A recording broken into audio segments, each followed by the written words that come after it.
Good morning friends.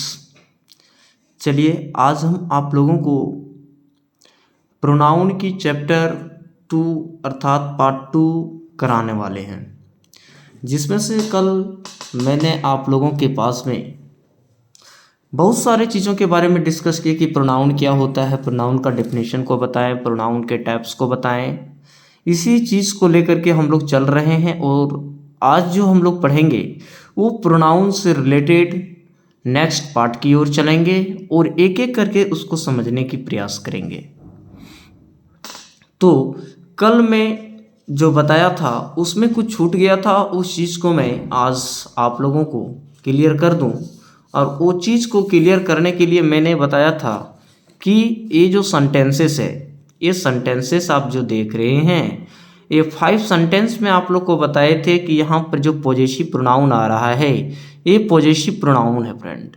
तो possessive pronoun कैसे आता है, इसके लिए मैंने आप लोगों को एक डायग्राम के माध्यम से लाया हूँ और उसको नोट कर लीजिए और समझिए क्या आता है। देखिए, उसके लिए आपके पास ये चीज़ होना चाहिए। क्या होना चाहिए? ये चीज़ होना चाहिए। क्या रोल है? देखिए, इसमें आप लोग देखेंगे एक होता है सब्जेक्टिव केस। सब्जेक्टिव केस का मकसद समझ रहे हैं, पॉजेसिव केस, और एक होता है ऑब्जेक्टिव केस। आपको यहाँ पर केस यानी बताया जो जा रहा है वो केस आपको समझना पड़ेगा कि कितने प्रकार के केस होते हैं। ठीक है, सब्जेक्टिव केस है ना, पॉजेसिव केस और ऑब्जेक्टिव केस, एक केस और नॉमिनेटिव केस। ठीक है, तो यहाँ पर क्या है उस चीज़ को समझिए। आई का अपना का अंग्रेजी माई होगा। आदि सेंटेंस में शुरू हो रहा है आई से और अपना का अंग्रेजी देखिए, अपना या नहीं तो अपनी या नहीं तो मेरा या नहीं तो मेरी। समझ गए? अपना, अपनी, मेरा, मेरी, इसका अंग्रेजी यही होता है। ठीक है ना। उसी तरह से योर है, यू आएगा तो यू का होगा अपना, अपनी, अपने, तुम्हारा, तुम्हारी, तुम्हारे। समझ गए? उसी तरह से यदि ही आता है तो ही का पॉजेसिव प्रोनाउन क्या होगा? उसका, उसके, या नहीं तो अपना। जैसे वह अपना कार, तो वह अपना कार, तो वह का अपना का अंग्रेजी क्या होगा? वह का अपना हिज। वो उसका भाई हिज फ्रेंड, उसकी बहन तो हर, उसकी बहन तो हर, उसकी। यदि रहेगा वह अपनी बहन के साथ, या नहीं तो बोला जाएगा नेहा अपनी सहेली के साथ, तो नेहा अपनी, तो नेहा के अपनी जो आया, अपनी आया, या नहीं तो उसका अंग्रेजी देखना चाहेंगे तो क्या होगा? पॉजेसिव हर होगा। ठीक है ना, याद कर लिए इस चीज को? Very good. यदि दे आता है तो दे का देयर होता है। जैसे वे लोग अपना स्कूल जा रहे हैं, दे आर गोइंग टू। अपना का क्या होगा? सब्जेक्ट देखिए दे है, तो दे का पॉजेसिव प्रोनाउन क्या होगा अपना? बताइए। अपना का हो जाएगा देयर, THEIR, देयर। समझ गए? Very good. अब ऑब्जेक्टिव केस जो होता है ना, ये ऑब्जेक्टिव केस ज़्यादातर प्रयोग आप लोगों को करने के लिए मैं बताऊंगा। ये भी आप लोगों को समझना पड़ेगा कि ये भी प्रोनाउन ही है, ये भी प्रोनाउन ही है। ठीक है ना, ये भी प्रोनाउन ही है, ये भी प्रोनाउन ही है। ठीक है, ये प्रोनाउन टोटल चीज़ है। ये ज़्यादातर पर्टिकुलरली देखा जाए तो आपको वॉइस में ज़्यादा पढ़ने को मिलेगा। किस में ज़्यादा पढ़ने को मिलेगा? वॉइस में। एक्टिव वॉइस, पैसिव वॉइस हम लोग जब चलेंगे, उस क्लास को लेंगे, उस समय आप लोगों को बहुत ही बेहतरीन तरीके से, अच्छे तरीके से हम बताएंगे और समझाएंगे भी क्या होता है, नहीं होता है। समझ गए? तो यहाँ तक आप लोग समझ गए कि सर एक सब्जेक्ट यदि आई हो, सिंगुलर सब्जेक्ट है तो हो रहा है, नो डाउट। बट यदि कहीं दो सब्जेक्ट हो, आई रहे और यू रहे, यू रहे और आई रहे, कल हम आप लोगों को अरेंज करने बताए थे ना, किस तरह से अरेंज किया जाता है, उस चीज़ को नहीं भूलिएगा, उस चीज़ को नहीं भूलना है। उसे अरेंज करने के लिए बताया जो हम थे कल, उसको नहीं भूलना है। अब देखिए आगे इसी के साथ में कॉम्बिनेशन वाला सब्जेक्ट के लिए लाया हूँ। देखिए क्या लाया हूँ आप समझिए। मैंने बताया वहाँ तक आप लोगों ने देखा कि दे का देयर होता है, वी का क्या होता है, वी का स्पेलिंग आवर होता है। जैसे वी का आवर कैसे होता है, हम लोग अपना, यानी तो बोलते ना अपना स्कूल जा रहा हूँ, आने तो हमारे विद्यालय, यहाँ पर देखिए हमारे भी आते हैं, हमारे, हमारी, है ना, हमारा, हमारा, हमारी आता है कि नहीं आता है। तो इसका अंग्रेजी क्या होगा, अपना, आवर आएगा। क्या आएगा फ्रेंड्स, आवर आएगा। समझ गए, कोई दिक्कत नहीं है। लेकिन एक चीज नोट कीजिए, हम बताए थे 231, 231, तो 231 में क्या कीजिएगा आप लोग बताइए, 231 में क्या कीजिएगा, कोई आइडिया है, नहीं आइडिया है, चलिए कोई दिक्कत नहीं है, समझिए। यहाँ पर आप लोगों को दो चीज़ समझने की ज़रूरत है जो ज़्यादा आपको मददगार साबित होगा। क्या मददगार साबित होगा, आप देखिए फर्स्ट नंबर में यू, ही एंड आई, तो आई आ गया ना, तो मैं, तो मेरा साथ ही ये ग्रुप है ना जी, यू, ही, ये सब मेरा साथ है, तो हम लोग का सेंस लेगा, और हम लोग का सेंस लेगा तो अपना का अंग्रेजी क्या लगेगा, आवर लगेगा। यहाँ ही है और यहाँ आई है, तो वह और मैं यानी हम लोग, तो हम लोग का सेंस क्या लेगा, आवर लेगा। समझ गए। अब देखिए यू एंड ही, तुम और वह, तो तुम लोग अपने, तो तुम लोग अपने, तो यू के अनुसार पॉजेसिव प्रोनाउन क्या बनेगा, योर बनेगा। यहां पर भी देखिए he and she, he and she, वह यानी वह लड़का और वह लड़की यानी वे लोग, कहने का अर्थ यह है कि वे लोग, है ना, तो वे लोग का पॉजेसिव प्रोनाउन क्या होगा, वे लोग का अंग्रेजी दे कहते हैं, और दे का पॉजेसिव प्रोनाउन देयर होता है। समझ गए, कोई दिक्कत है नहीं। चलिए अब बताइए हमें कि जो अभी आप लोगों के लिए एग्जाम्पल मैंने दिया था, क्या 5 एग्जाम्पल था ना, उसका क्या होगा। देखिए फर्स्ट नंबर में था you, he and I have done. अब बताइए यहां पर माई होगा, नहीं होगा, क्यों, आई है, तो आई के अकॉर्डिंग क्या आएगा, आवर आएगा। समझ गए, you, he and I have done their work, ये होगा, नहीं होगा। ठीक है, आगे देखिए क्या है, यू यहां पर होगा he, you, he and I have done his work, होगा, नहीं होगा। यहां पर देखिए you, he and I have done our work, ये बिल्कुल सही होगा। क्यों, आई के लिए आवर आया, हम बताए थे ना अभी बैक में, यू, ही एंड आई, यहां पर योर दिया तो होगा, नहीं हो। कुल मिला जुला करके 5 सेंटेंस में 4 नंबर का सेंटेंस सही निकला, बाकी बात गलत निकला। ठीक है ना, इस चीज को मैं समझाने के लिए आप लोगों के पास में इतना लाया हूं। क्या, इतना सेंटेंस मैंने बना करके लाया था कि आप लोग सब चीज को समझिए और समझ करके उसको बेहतरीन करने का प्रयास कीजिए। ठीक है ना, तो मुख्य बात यह है कि इस कॉलम को आप लोग याद कर लीजिए, इस चीज को याद कर लीजिए, है ना। देखिए आप अपने मोबाइल में स्क्रीनशॉट ले लीजिए, या नहीं तो फिर इसको आपको पीडीएफ मिल जाएगी, उस पीडीएफ से आप आराम से अच्छे तरीके से आप उसको स्टडी कर सकते हैं।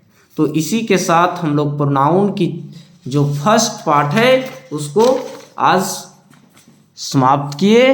अब हम लोग चलते हैं दूसरी चीज़ों की ओर और समझने की प्रयास करते हैं।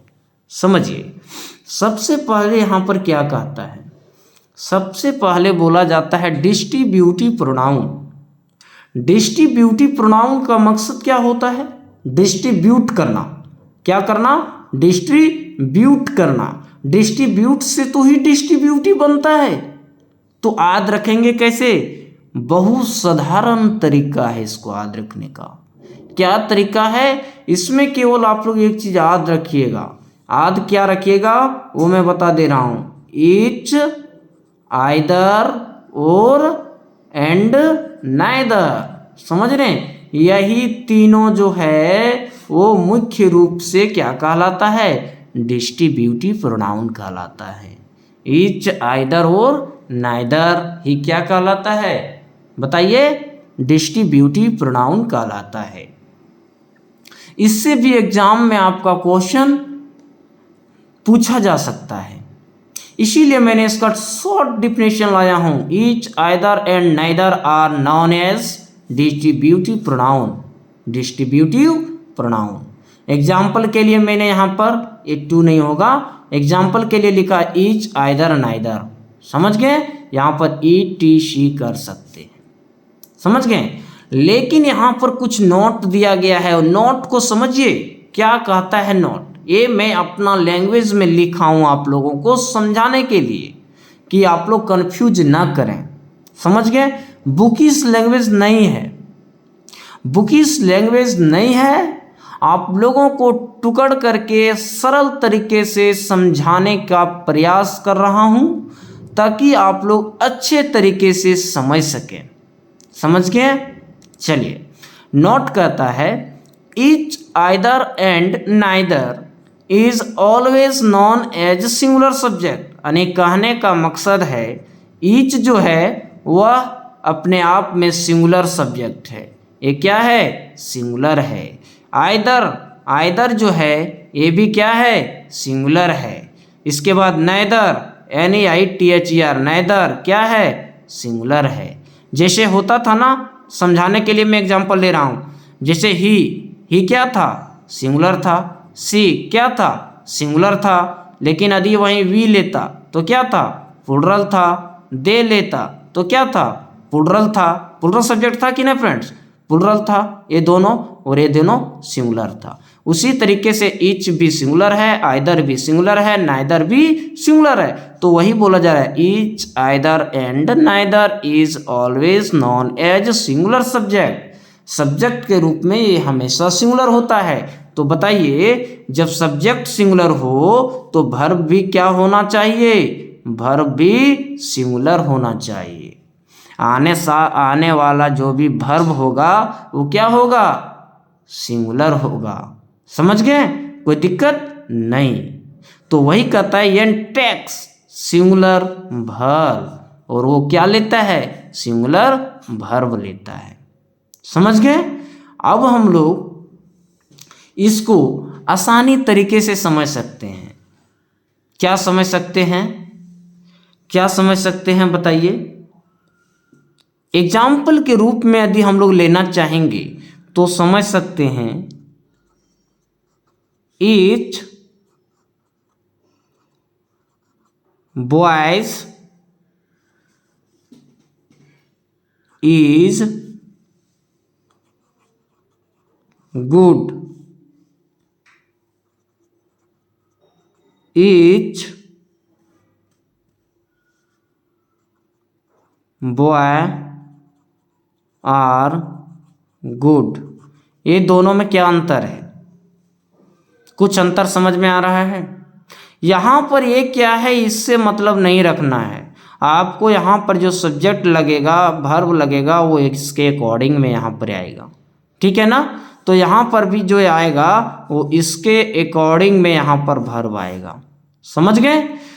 देखिए, मैं इसके लिए कुछ आप लोगों को फैक्ट लाया हूँ और वो फैक्ट को समझिए। फैक्ट को समझ जाइएगा तो बहुत ही अच्छे तरीके से आप लोग सॉल्व कर लीजिएगा। ठीक है ना? देखिए, कहता है ईच। यहाँ पर एक चीज मैं और बता दूं ऊपर में, क्या ईच का मकसद होता है प्रत्येक। ईच का हिंदी मीनिंग क्या होता है? प्रत्येक, यानी किसी एक के बारे में नहीं, प्रत्येक। जैसे हम लोग प्रत्येक लड़का रांची जा रहे हैं, हम लोग प्रत्येक स्टूडेंट के पास कॉपी है, समझ गए। और आइदर का मकसद होता है दोनों में से कोई एक, दोनों में से कोई एक, यानी दो लड़का है तो दोनों में से कोई एक के बारे में बोला जा रहा है। और नाइदर का मकसद क्या होता है? नाइदर का मकसद होता है दोनों में से कोई नहीं, दोनों में से कोई नहीं, दोनों में से कोई नहीं, समझ गए। ईच मीन्स प्रत्येक, आइदर मीन्स दोनों में से कोई एक, नाइदर मीन्स दोनों में से कोई नहीं, समझ गए। अब एक चीज और हाथ लगे मैं साथ ही बता देता हूं, आप लोग नोट कर लीजिएगा। इसके बाद में आगे आप लोगों को फैक्ट के साथ में कुछ मैं बताऊंगा, एग्जाम्पल, और समझाऊंगा इसको अच्छे से किस तरह से इस्तेमाल किया जाता है, यूज किया जाता है। समझिए वो चीज क्या है। देखिए सबसे चीज बड़ी जो बात है कि ईच आइदर नाइदर का, ईच आइदर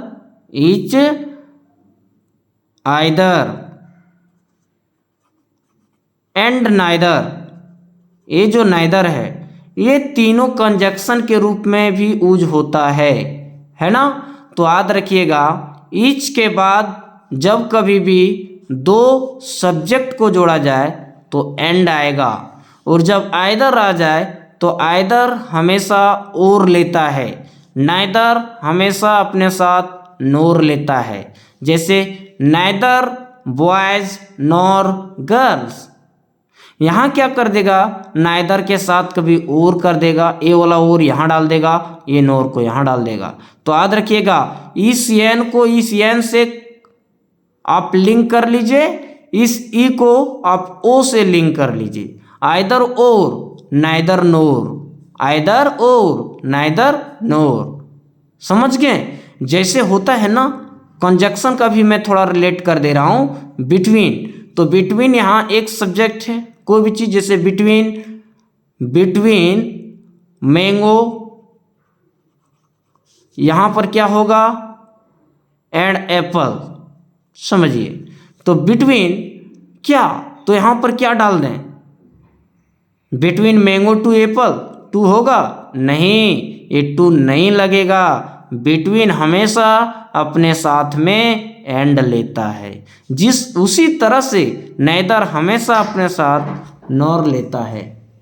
और दूसरी चीज है आइदर, जो है आइदर हमेशा अपने साथ क्या लेता है? और लेता है, समझ गए। चलिए बहुत अच्छी बात है। अब हम लोग फैक्ट की ओर चलते हैं और उसको समझने की प्रयास करते हैं। समझिए फैक्ट 1 में क्या है। सबसे पहले मैं आप लोगों के लिए कुछ सब्जेक्ट लाया हूँ, सेंटेंस लाया हूँ। सेंटेंस 4 सेंटेंस है, ए बी सी डी। देखिए पहला क्या है? Each of them is honest, each of the 2 girls were honest, each of the 3 leaders were clever, each of the 2 pen is red. समझ गए। यहाँ पर इन चारों सेंटेंस में आपको क्या डाउट लग रहा है? कुछ बता सकते हैं? क्या आप लोगों को गलती लगता है? बताइए। देखिए सबसे पहले कैच कीजिए, ईच ऑफ देम, यानी देम, ये देम कहाँ से आया? ये जो दे आप लोग को हम बता रहे थे अभी, सब्जेक्टिव केस, पॉजेसिव केस और ऑब्जेक्टिव केस, इसी का तो ऑब्जेक्टिव केस है देम। क्या है? ऑब्जेक्टिव केस है, ऑब्जेक्टिव केस है, समझ गए। यानी बोला जा रहा है ईच ऑफ देम, यानी उन लोगों में से प्रत्येक, प्रत्येक क्या है? ऑनेस्ट है। तो बताइए किसी एक ग्रुप का बात कर रहा है क्या? नहीं, यहाँ ईच आ गया, वो बोल रहा है प्रत्येक, यानी प्रत्येक, यानी पर्टिकुलरली वाइज किया जा रहा है, अलग अलग करके दिखाया जा रहा है, तो वह ऑनेस्ट है। तो बताइए ईच के साथ में ईज लगा है, सही हो गया। समझ गए किस तरीके से? अब वही देखिए, each of the 2 girls, each of the to girls, यानी दो लड़कियों में से प्रत्येक, है ना। तो यहाँ गर्ल्स है, टू आया तो गर्ल्स आएगा ही आएगा, थ्री आएगा तो भी प्लुरल आएगा, फोर आएगा तो भी प्लुरल आएगा। यानी ईच जब आ गया ना तो समझिए कि हमेशा आपको किसी दो चीज से ही बात करना पड़ेगा। ईच की बात करूं, आइदर की बात करूं, नाइदर की बात करूं, इन तीनों में से किसी भी चीज की बात करूं तो आपको दो चीजों से ही बात करना पड़ेगा। दो व्यक्ति से बात करें, दो पर्सन से बात करें, या तो किसी भी चीज के बारे में यदि हम ईच आइदर नाइदर का प्रयोग कर रहे हैं तो वो टू थिंग्स के बीच होगा, टू पर्सन के बीच होगा। समझ गए। तो वही बोला जा रहा है each of the to girls, अरे दो लड़की है तो इसके अनुसार यहाँ वर आएगा क्या? नहीं, यहाँ इसके अनुसार से आएगा, इसीलिए यहाँ पर वर नहीं होगा, क्योंकि ये आपको कंफ्यूज करने के लिए वर दे दिया गया है कि गर्ल्स है तो वर लगाएगा, लेकिन सब्जेक्ट तो आपका ये है, सब्जेक्ट ईच है, तो ये सेंटेंस गलत हो गया। समझ गए। आगे देखिए, यहां पर बोला जा रहा है each of the three leaders, कितना लीडर्स है? थ्री लीडर्स, तीन नेता है और तीनों क्या है? क्लेवर है, तेज है ना। तो लीडर्स है लेकिन वाज आया, तो हम लोग को ये नहीं देखना, हम लोग को ईच देखना है। प्रत्येक अपने आप में तेज है, प्रत्येक अपने आप में क्या है? तेज है। समझ गए। तो वही मैंने बोला कि या तो टू आएगा, थ्री आएगा, फोर आएगा, फाइव आएगा, चलेगा, लेकिन टू से कम नहीं आएगा। तो यहाँ पर थ्री आ गया, समझ गए। और द लग रहा है, क्यों आपको पता है? किसी भी नंबर के पहले द लगता है, किसी भी नंबर के पहले द लगता है। आर्टिकल में आप लोगों को इस इसके बारे में बताए थे, ठीक है। Each of the three leaders, तो ईच के अकॉर्डिंग यहां पर वाज आया, इसलिए सेंटेंस सही है। समझ गए। आगे देखिए डी में, each of the two pens, यहां पर टू है तो टू तो पेन्स होगा ना, पेन्स होगा, लेकिन यहां पेन दिया हुआ है, इसलिए सेंटेंस गलत है। समझ गए। टू है तो इसको भी आपको पेन्स करना पड़ेगा ना, प्लुरल, लेकिन प्लुरल है क्या? नहीं है, पेन है, इसलिए सेंटेंस गलत है। यदि पेन्स रहता, each of the two pens is red, तब सेंटेंस सही होता, लेकिन यहाँ पेन है इसलिए सेंटेंस गलत हो गया। समझ गए होंगे। आई होप दैट यहाँ तक आप लोग किसी भी तरह का दिक्कत नहीं होगा समझने में। चलिए आगे बताइए हमें, आगे देखिए, और मैं आप लोगों के लिए फैक्ट लेकर के आया हूं। आप लोग के एग्जाम से एक भी क्वेश्चन छूटने वाला नहीं है। ये सोच लीजिए कि अब की बार जो है सो बहुत ही आसान तरीके से इंग्लिश का कोई भी प्रश्न नहीं छोड़ना है। चाहे जेटेट की एग्जाम दे रहे हो, या नहीं तो सीटेट की हो, या नहीं तो टीजीटी की हो, या तो पीजीटी की हो, या तो एसएससी की हो, एक भी एग्जाम छूटना, जितने भी परीक्षा दे रहे हो इंग्लिश की प्रश्न एक भी नहीं छूटेगा। आपको केवल रिवाइज करते जाना है। समझ गए ना। देखिए नेक्स्ट क्या कहता है, ईच इज यूज्ड, कितना अच्छा लिखा है, each is used auxiliary verbs and main verb. यहां पर एक चीज होगा, ईच इज यूज्ड बिफोर, क्या होगा? Before the auxiliary verbs and main verbs. समझ गए। यानी ईच का प्रयोग किसी भी हेल्पिंग वर्ब के पहले होता है, या नहीं तो मेन वर्ब के पहले होता है। देखते हैं कैसे होता है, देखते हैं कैसे होता है। कहने का अर्थ यह निकल रहा है कि सबसे पहले सब्जेक्ट आएगा, ठीक है, प्लस में ईच आएगा, प्लस क्या आएगा? या तो हेल्पिंग वर्ब लगाइए या तो मेन वर्ब लगाइए, ये आपका सही है। लेकिन यदि आप सब्जेक्ट प्लस हेल्पिंग वर्ब या नहीं तो मेन वर्ब प्लस ईच लगाते हैं तो ये मेथड गलत है। समझ गए? ये आप अपना कॉपी में नोट कर लीजिए, अपना जो डायरी नोट कर रहे हैं कि इस तरह का फॉर्मेट नहीं चलेगा, फॉर्मेट ए फॉलोड करेगा। यानी इस सब्जेक्ट के बाद हमेशा क्या आएगा? ईच आएगा। इसके बाद क्या आएगा? Helping verb. Before helping and main verb each का प्रयोग होता है। लेकिन आपको कंफ्यूज करने के लिए क्या दे देगा? मेन वर्ब को हेल्पिंग वर्ब को पहले कर देगा, इस तरीके से दे देगा, सेकंड नंबर का फॉर्मेट में दे देगा। सब्जेक्ट दे देगा, हेल्पिंग वर्ब दे देगा। आप पब्लिक में समझ रहे हैं, दोनों में से कोई एक आएगा, ठीक है ना? तो हेल्पिंग वर्ब आएगा, इसके बाद आपको ईच दे देगा, इसके बाद फिर मेन वर्ब दे देगा। आप कंफ्यूज कर गए, लेकिन आपको उस तरीके से फंसना नहीं है। 3 नंबर में लिखना चाहे तो ये भी आप लिख सकते हैं, subject plus helping verb plus each plus main verb, है ना? क्या? Main verb. ये भी फॉर्मेट गलत है। तो फॉर्मेट सही कौन सा है? फॉर्मेट ए वाला सही है। अब ट्राई करते हैं इसको एग्जाम्पल में इस्तेमाल करके, इसके बाद में ही कुछ समझ में आएगी बातें, है ना? देखिए, समझिए। We each have declared something. तो यहां पर देखिए, इसके पहले एक्सिलरी वर्ब को ही हेल्पिंग वर्ब बोला जाता है, एक्सिलरी वर्ब को ही हेल्पिंग वर्ब बोला जाता है। तो इसके पहले ईच आया है तो कोई दिक्कत है नहीं, और हैव जो आया है वो वर्ब हमेशा इसके अनुसार तय होगा। तो ये सेंटेंस सही है। आगे देखिए, वी हैव ईच। तो मैंने बोला था ना कि एक्सिलरी वर्ब के बाद ईच नहीं आना चाहिए, एक्सिलरी वर्ब के बाद ईच नहीं आना चाहिए। देखिए यहाँ पर हेल्पिंग वर्ब है, एक हेल्पिंग वर्ब को ही एक्सिलरी वर्ब कहते हैं, तो हेल्पिंग वर्ब के बाद ईच गलत होगा। तो यहाँ पर भी वही फॉर्मेट लगाया है, हेल्पिंग वर्ब के बाद ईच लगाया है, फिर वर्ब लगाया है, ये गलत हो जाएगा। यू ईच ट्राइड, ये सही है। क्यों सही है? यदि हेल्पिंग वर्ब नहीं आया तो हमें क्या परवाह है? अरे कोई जरूरी है क्या कि हेल्पिंग वर्ब आएगा तभी सेंटेंस बनेगा? मेन वर्ब से भी तो बना सकते हैं, तो क्या दिक्कत है? तो एक तो कॉन्सेप्ट यहां पर आप लोगों को और मिल गया। क्या मिल गया बताइए? 4 नंबर का कॉन्सेप्ट मिल गया, subject plus each plus main verb. समझ में आया? मेन वर्ब, ये सही होगा। तो ये सही हो गया। समझ गए? आगे देखिए, यू ट्राइड ईच। तो बताइए, यहां पर वर्ब के बाद में ईच आएगा? नहीं, ये गलत हो जाएगा।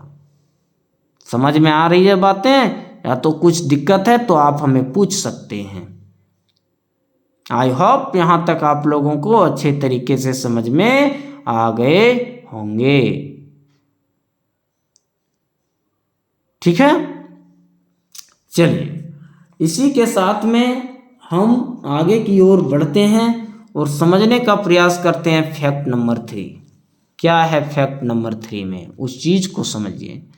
बोला जा रहा है इसमें कि either is used in the sense of, दोनों में से कोई एक, but neither is used in the sense of, दोनों में से कोई नहीं। ये यहीं पर होता, लेकिन कंप्यूटर में थोड़ा टाइपिंग में हो गया नीचे, ठीक है ना? आप इसको इस तरीके से लिख सकते हैं। यानी आइदर का हिंदी मीनिंग क्या होता है? दोनों में से कोई एक। नाइदर का मीनिंग क्या होता है? दोनों में से क्या होता है? कोई नहीं, दोनों में से कोई नहीं। तो यहां पर आप लोग 2 चीज समझ गए, आइदर भी समझ गए और नाइदर भी समझ गए। जैसे यदि हम एग्जाम्पल लेंगे तो क्या दिखाएंगे? यहां पर हम दिखा सकते हैं, either of them is good, either of them are good. क्या होगा बताइए? यहां पर दोनों में से कोई एक, किसी एक ही के बारे में बोला जा रहा है। देम। अच्छा, उन लोगों में से कोई एक ही के बारे में बोला जा रहा है ना, तो उसके अकॉर्डिंग यहाँ पर ईज आएगा। और यहाँ पर देखिए आर लगाया है ये देम के अनुसार, तो ये तो ऑब्जेक्ट है ना, ये तो ऑब्जेक्टिव केस है और ये क्या है, सब्जेक्टिव केस है। ये क्या है जी, सब्जेक्टिव केस है। तो हमें सब्जेक्ट के अनुसार तय करना है, तो आइदर सब्जेक्ट के साथ क्या लगता है, हम बताए थे ना ईज होगा, तो यहाँ पर ईज होगा। क्यों, क्योंकि सिंगुलर होता है आइदर नाइदर ईज, ईच, समझ गए। लेकिन यहाँ पर आर है इसलिए गलत है, समझ गए। यदि मैं नाइदर का बात करूं, जैसे नाइदर, नाइदर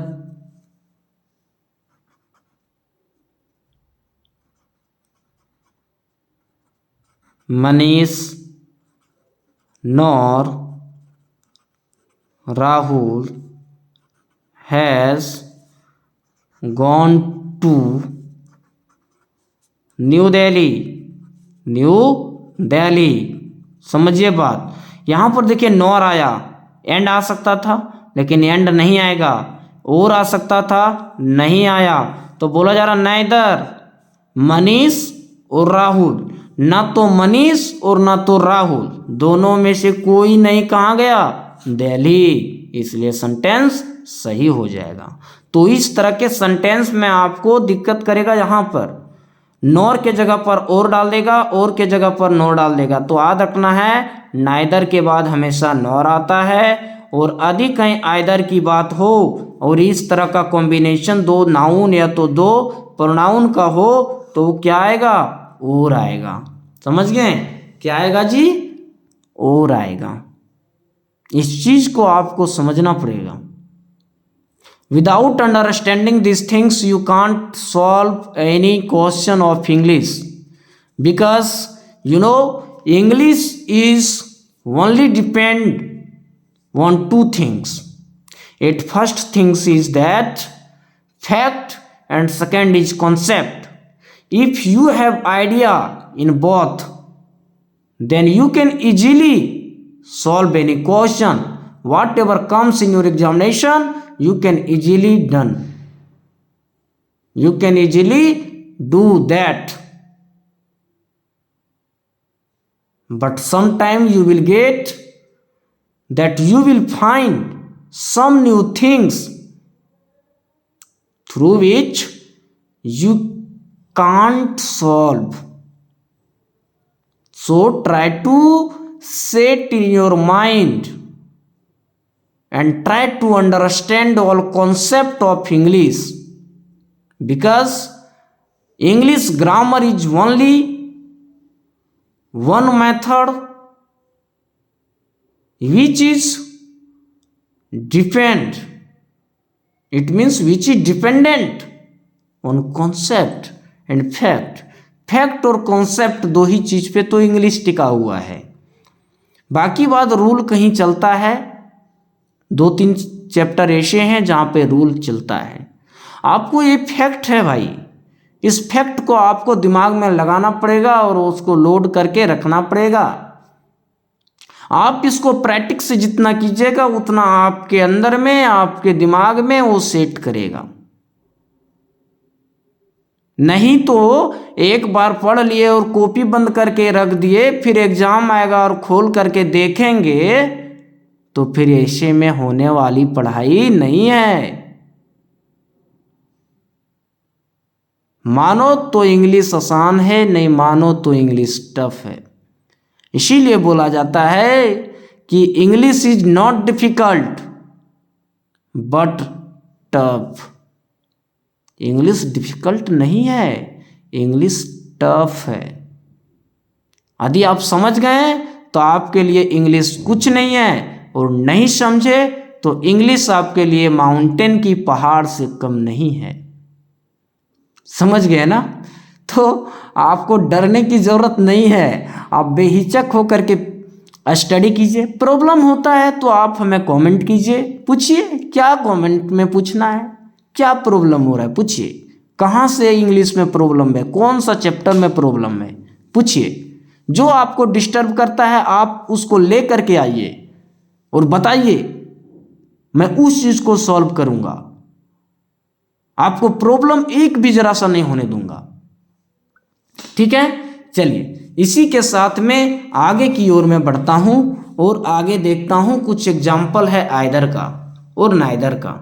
समझिए, देखिए यहां पर जो मैंने आप लोगों के पास में लाया हूं वो चीज क्या है, वो चीज को समझिए। यहां पर दो चीज को आप लोगों को अच्छे तरीके से समझना पड़ेगा। क्या समझना पड़ेगा? अभी मैंने आप लोगों को डिस्कस कर रहा था, आप लोगों के पास में क्या डिस्कस कर रहा था पता है ना?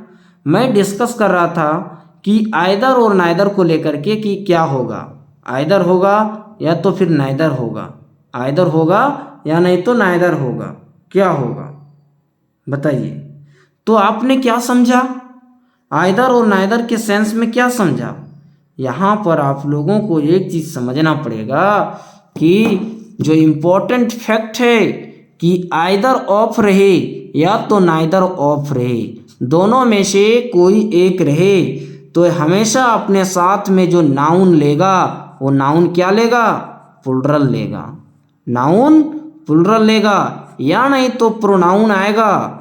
यदि कहीं प्रोनाउन आता है तो वो भी क्या होगा, प्लुरल होगा। ये ऑब्लिक है, या तो नाउन आएगा या तो प्रोनाउन, दोनों में से कोई एक ही आएगा। ऑब्लिक का मकसद यही होता है ना, ठीक है। इसके बाद में बोला जा रहा है कि जो वर्ब आएगा वो वर्ब क्या रहेगा, सिंगुलर रहेगा।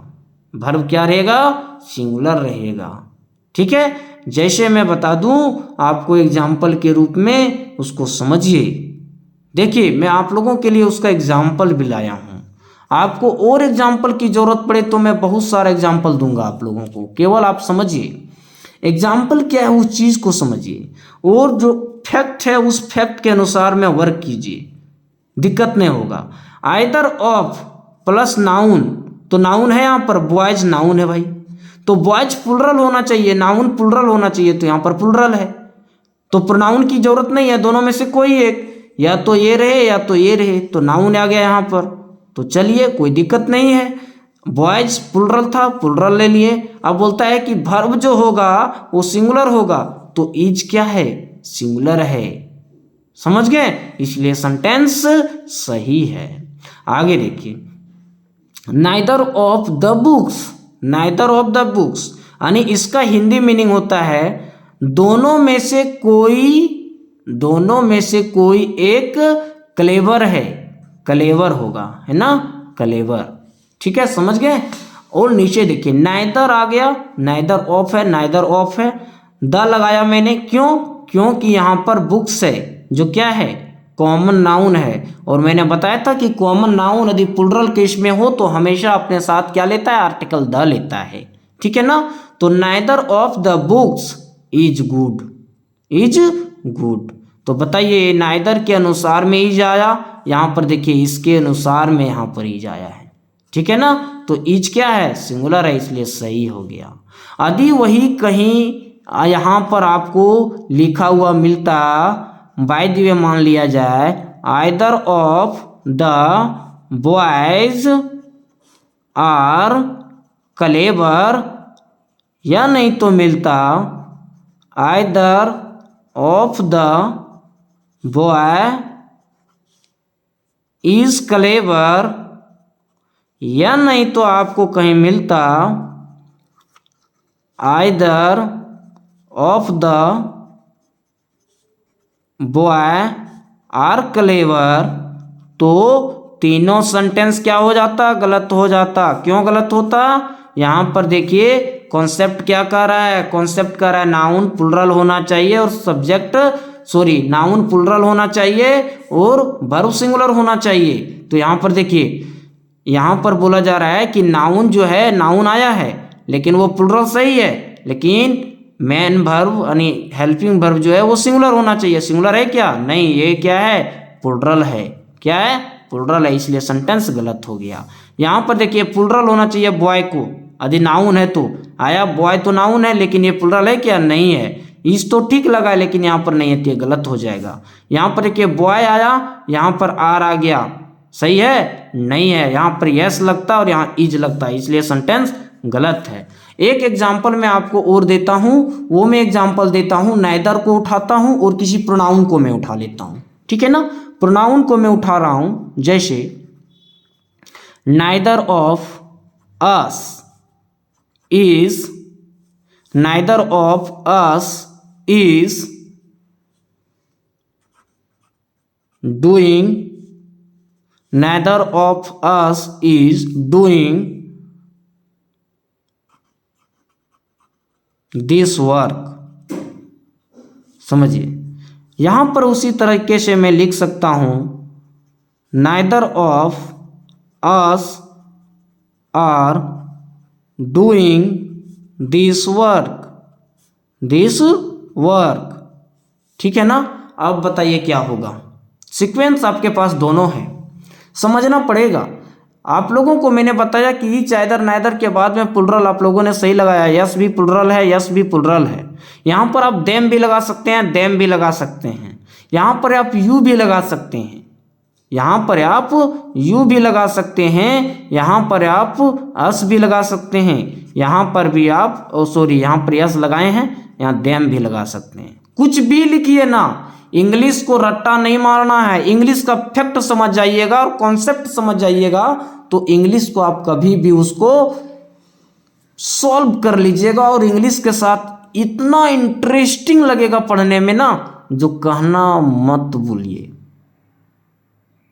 कुछ कहना ही नहीं है। आप यस के जगह पर यू भी आ सकता है, यस के यहाँ पर यू के जगह पर आपको देम भी आ सकता है, समझ गए। यहाँ तो कुछ भी आ सकता है।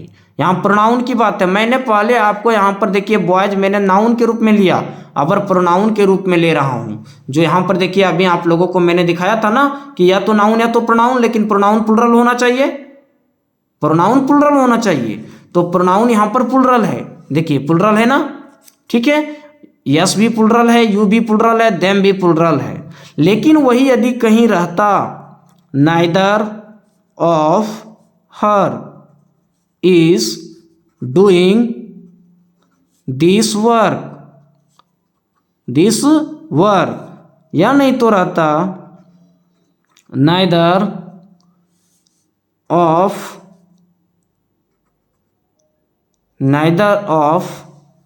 माइन इज डूइंग दिस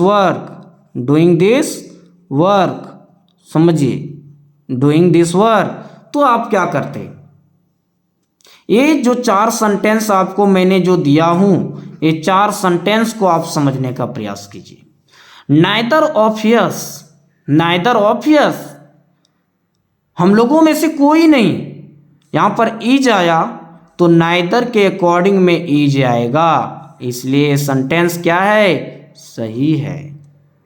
लेकिन यहाँ नाइदर के बाद देखिए आर आ गया, ये आर इसके अनुसार नहीं लगेगा, ये आर गलत है, इसलिए गलत हो गया, समझ गए। क्यों? क्योंकि यार जो है सो ये वर्ब है, चाहे वो मेन वर्ब हो या हेल्पिंग वर्ब हो, वर्ब है ना, वर्ब है ना। यदि कहीं हेल्पिंग वर्ब नहीं रहता और मेन वर्ब रहता तो उसको भी सिंगुलर होना पड़ता। जैसे नाइदर ऑफ यस, यहां पर आर नहीं रहता, डू आता, तो यहां पर डज होता, डज दिस वर्क, समझ गए। क्यों? क्योंकि आप यहां पर ऊपर में देखिए, मैं दिखा रहा हूं, देखिए वर्ब भी क्या चाहिए, सिंगुलर चाहिए। फैक्ट हमारा यही कह रहा है ना, तो बताइए नीचे वाला सेंटेंस क्या होगा, गलत होगा, समझ गए। ये मैंने आप लोगों को एक प्रोनाउन को लेकर के दिखाया, जो प्रोनाउन यस क्या है, प्लुरल है, यू क्या है, प्लुरल है, देम क्या है, प्लुरल है। तो तीनों में से कोई एक का प्रयोग कीजिए ना, आपको जिसका प्रयोग करने की जरूरत हो आप उसको कीजिए। मैंने यहां पर इसलिए बता दिया कि आपको केवल यस ही नहीं आ सकता है, हो सकता है यू दे दे एग्जाम में, हो सकता है कि देम दे दे एग्जाम में, हो सकता है यस दे दे, कुछ भी दे दे। तो आपको वो कैसे आप समझिएगा, उस चीज को आप समझिए और समझने का प्रयास कीजिए। केवल एग्जाम पास करने के लिए मत पढ़िए, एग्जाम में किस तरीके से अच्छा स्कोर करके मैं रैंकिंग प्राप्त कर सकूं, इसलिए आप पढ़िए। और दूसरी चीज कि मैं पढ़ करके किसी को पढ़ा सकूं, इसलिए आप पढ़िए, तो देखिए आपके अंदर में क्या जज्बा होगा। पढ़ाई करने का जज्बा कुछ अलग होगा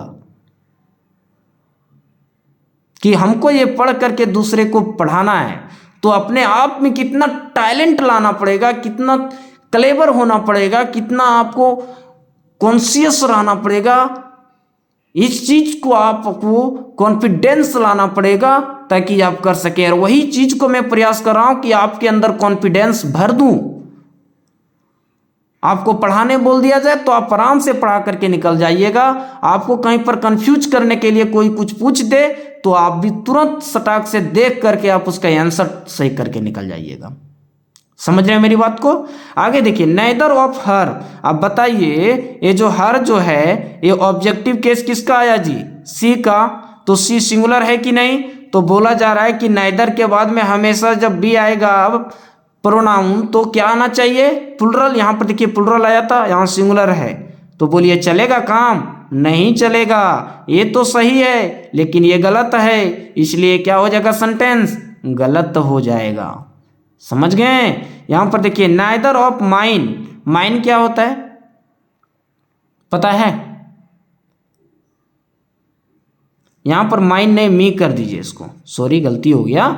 नाइदर ऑफ मी, तो मी किसका है जी? आई का ही तो मी बना। तो आई क्या है? सब्जेक्ट है जो प्रोनाउन है, और प्रोनाउन है लेकिन वो किस में है? प्लुरल फॉर्म में नहीं है। समझ गए? ये किस में है? ये जो आप देख रहे हैं ना, ये आई जो है ये आपका सिंगुलर फॉर्म में है। किस में है? सिंगुलर फॉर्म में। और सिंगुलर फॉर्म नहीं चलेगा, इसलिए सेंटेंस गलत हो जाएगा। समझे? यहां तक किसी को दिक्कत है तो आप पूछ सकते हैं, बताइए। डाउट है? If you have any problem to understand then you can ask me. I am always ready to help you. I am always ready to help you. If you have any problem in any question in related to your competitive level examination, then you can ask me. If in any topics, comment. I will solve your questions. समझ गए? चलिए यहाँ तक आप लोगों को आज मैं 2 पार्ट्स क्लियर कर दिया। आई होप आप लोगों को बहुत ही अच्छे तरीके से समझ में आया होगा। और यदि आप लोगों को लगता है कहीं प्रॉब्लम तो आप हमें कमेंट कर सकते हैं, मैं उसको बहुत ही और अच्छे तरीके से, सरल तरीके से समझाने का प्रयास करूंगा। समझ गए? तो इस चीज को रिवाइज करते रहना है, प्रैक्टिस करते रहना है। आप लोग को एक तरह से मानिए कि अलार्म बज चुका है कि एग्जाम बहुत ही जल्द होने वाली है ना? चाहे किसी भी टीचर बहाली की बात हो या तो फिर एसएससी की बात हो, बहुत ही जल्द आने वाली है। ठीक है? तो आप अभी से ही कंटिन्यूटी बनाइए और तैयारी में लग जाइए, और ताकि अच्छे तरीके से आप नंबर प्राप्त कर सकें। केवल पास करना ही नहीं है बल्कि रैंक लाना है, अच्छे नंबर लाना है। समझ गए? चलिए आज के लिए इतना ही, फिर मिलते हैं अगले क्लास में अगले नए चीज़ों के साथ, और प्रत्येक दिन कुछ नया चीज़ सीखेंगे और अच्छे चीज़ सीखेंगे, है ना? तो इसी के साथ आज की क्लास समाप्त होती है।